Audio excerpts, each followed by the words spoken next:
রাতের বেলা তেলের পিঠা খাওয়ার পরিণাম এত ভয়ঙ্কর হবে বুঝতে পারিনি। সময়টা ছিল প্রচন্ড গরমকাল। মা গরম গরম তেলের পিঠা ভাজছিল। আর ছোটবেলা থেকেই আমার তেলের পিঠা অনেক বেশি পছন্দ। মুহূর্তের মাঝেই হঠাৎ করেই কারেন্ট চলে গেল। একে তো তেলের পিঠা, তার উপর কারেন্টও চলে গেছে। কিছুটা বিরক্ত লাগছে, আবার ভালো লাগছে।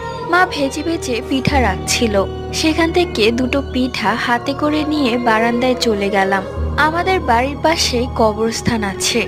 বারান্দা দিয়ে ভালোই দেখা যায়। আমি পিঠা খাচ্ছিলাম আর সেই দিকটায় তাকিয়েছিলাম। পুরো অন্ধকার জায়গাটা। হঠাৎই আমার মনে হলো কেউ আমার বারান্দার পাশে এসে হাত বাড়িয়ে বলল, আমাকেও একটা দাও। কথাটা শোনা মাত্রই আমার গায়ের লোম দাঁড়িয়ে গেল। এরই মধ্যে তোমরা কমেন্ট করে জানিয়ে দাও কে কোন জেলা থেকে ভিডিওটি দেখছো। তোমাদের জেলার সাথে অন্য কারো জেলা মিলে গেলে ফ্রেন্ডশিপ। সামনে তাকিয়ে দেখি কালো একটি লোমহর্ষক